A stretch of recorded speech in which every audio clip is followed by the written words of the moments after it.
আসসালামু আলাইকুম। আজ শুক্রবার খুব সকাল সকাল আপনাদেরকে নিয়ে আসছি পুরান ঢাকার একটি বাকরখানির দোকানে। বাকরখানি সম্পর্কে আপনারা সবাই জানেন।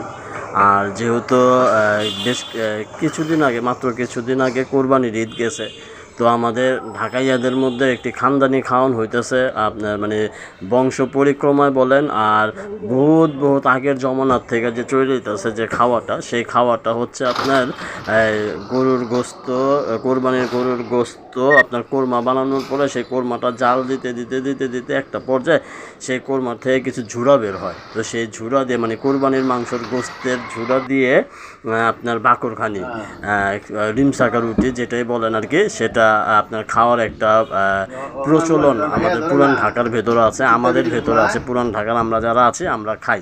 তো আজকে সেই জিনিসটা নিয়েই আপনাদের সামনে আসছি। তো চলেন আমরা দেখি যে কিভাবে করে আপনার বাকরখানির কোরবানির গোস্ত দিয়ে আপনার বাকরখানির রুটি তৈরি হয়। তো এই হচ্ছে সেই বাকরখানির রুটির দোকান, এবং এখানে আপনার যে খামিরটি চলতেছে। সবচেয়ে মজার বিষয় হচ্ছে এই বাকরখানির রুটি যারা তৈরি করে যে কারিগররা, এরা কিন্তু খুব ভোরে ভোরে উঠে, ফজরবেলা উঠে, ফজরের আজানের সময় উঠে এরা আপনার সর্বপ্রথম যে জিনিসটা করে সেটা হচ্ছে আপনার তাদের যে ময়দার খামিরটা আছে সেই খামিরটা তৈরি করে।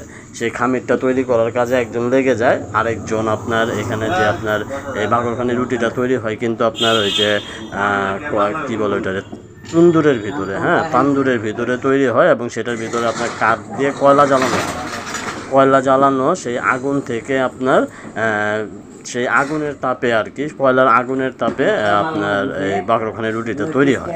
তো এই হচ্ছে আপনার সেই যে কারিগর আপনার রুটি তৈরি করে, মানে খামির থেকে শুরু করে সব রকমের কাজ করে থাকে এরা। আরও দুজন আছে, একজন আপনার রুটি তৈরি করে দেয়, আরেকজন রুটি বেলে, একজন রুটি তান্দুরের মধ্যে দেয়। তো আস্তে আস্তে সব আসবে। চলেন এখন যে কাজটা চলতেছে এটা হচ্ছে আপনার এইটা দিয়ে আপনার কিন্তু কোরবানির গরুর গোস্তের রুটি তৈরি হবে। তো সর্বপ্রথম এরা যেটা করলো সেটা হচ্ছে ময়দা, তাদের যে খামিরটা আছে খামিরটাকে সুন্দরভাবে তেল দিয়ে আপনার ময়দা দিয়ে কিন্তু এখানে একটা সিস্টেমের মধ্যে নিয়ে আসছে। এর পরবর্তীতে সে করবে আমি ঠিক জানি না। তো চলুন দেখি কি করা যায়। তো আসলে বাকরখানি চা, পুরান ঢাকার মধ্যে বাকরখানি দিয়ে চা, এই জিনিসটা কখনো কোনো ঢাকাইয়া ভুলবে না। আমরা যারা আছি আমরা বাকরখানি দিয়ে সকালবেলা সকাল আপনার এক কাপ চায়ের সাথে বাকরখানির রুটি একটা সকালের নাস্তা খুব চমৎকার হয়। তো এই হচ্ছে সেই কোরবানির গোস্তের ঝুরা, যে ঝুরাটা আপনার এখন ও নেওয়ার পরে এটা সম্ভবত সে মাখতেছে, কী করবে জানা, ময়দা দিয়ে মাখা হচ্ছে। এটা আস্তে আস্তে করে সম্ভবত সে, আমি জানি না কি করবে, দেখি কি করে। তো চলুন আমি এর মাঝখানেই কথা বলি। তো সেই বাকরখানি দিয়ে যে আপনার চা খাওয়ার যে একটা তৃপ্তি, এটা শুধুমাত্র ঢাকাইয়ারাই জানে। তো আমরা অন্যান্যদেরকে বলি যে আমাদের সাথে তাল মিলিয়ে তোমরাও একটু এক কাপ চায়ের সাথে বাকরখানি রুটি খেয়ে দেখো, অনেক টেস্ট, অনেক ভালো লাগবে।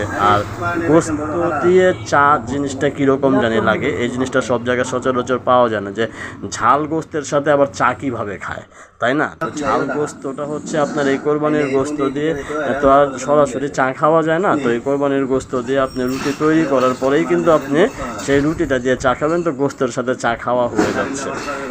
তো আমাদের পুরান ঢাকার ভিতরে খাওয়ার আইটেমের অনেক ঐতিহ্য আছে।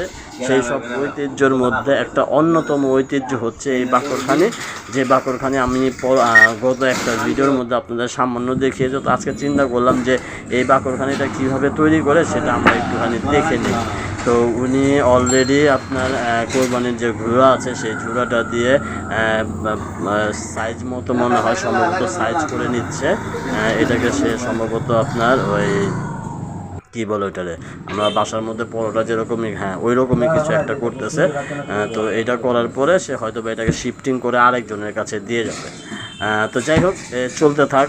তো আমি আশিকুর রহমান সানি, আমার পেজ এবং আমার আইডি আশিকুর রহমান সোনি আইডি, এবং আমি পুরান ঢাকায় আমার গর্ব পেজ থেকে সর্বক্ষণিক চেষ্টা করি আপনাদের সাথে থাকার জন্য, আপনাদের পাশে থাকার জন্য, এবং পুরান ঢাকা নিয়েই আমি মূলত কাজ করতে চাই। পরবর্তীতে যদি প্রয়োজন পড়ে কখনো, তাহলে পুরান ঢাকার বাইরে যাব, কিন্তু মনে হয় না যে অনেক তাড়াতাড়ি আমি পুরান ঢাকার বাইরে বের হতে পারবো, কারণ এর মধ্যে পুরান ঢাকার ভেতরে অনেক প্রচলন আছে, অনেক জায়গা আছে, হ্যাঁ, অনেক দেখার এবং জানার মতো অনেক কিছু আছে। সেগুলো নিয়ে আগে একটু ঘাটাঘাটি করি। আল্লাহ পাক যদি হায়াতে বাঁচায় রাখে, ইনশাল্লাহ আপনাদের সাথে আমি প্রতিনিয়ত থাকার চেষ্টা করব। তো অলরেডি কিন্তু কোরবানির মাংসর ঝুরার যে বাকরখানিটা, সেই বাকরখানিটা তৈরি হয়ে গেছে। এই যে এখানে রাখা হচ্ছে এবং এটাকে আরেকজন বেলার পরে এটা তান্দুরের মধ্যে যাবে। তো এখন হ্যাঁ, মোটামুটি কমপ্লিট।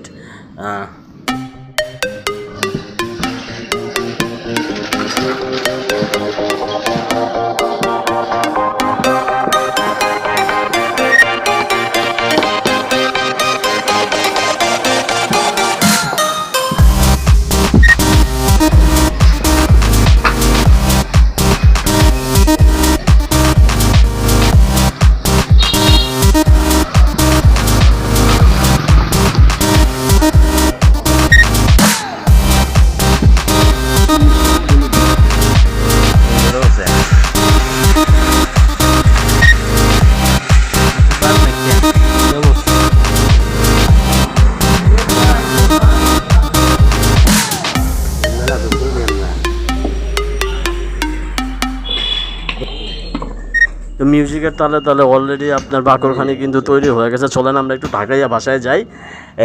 এই হইতেছে আপনার কোনো আমগো ঢাকাইয়া পুরান ঢাকার মধ্যে যে বাকরখানি রুটি, যে বাকরখানি রুটি এগুলোই আমরা খাই।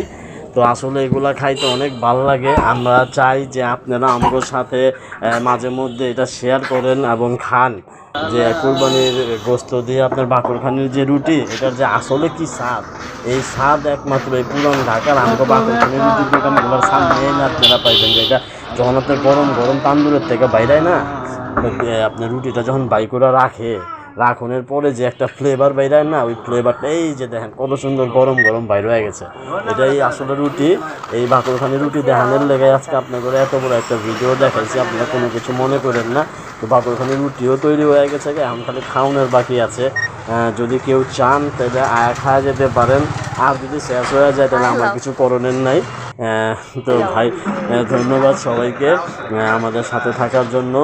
আমি আশা করি যে আপনারা মনে হয় এই ভিডিওটা খুব সুন্দরভাবে দেখবেন।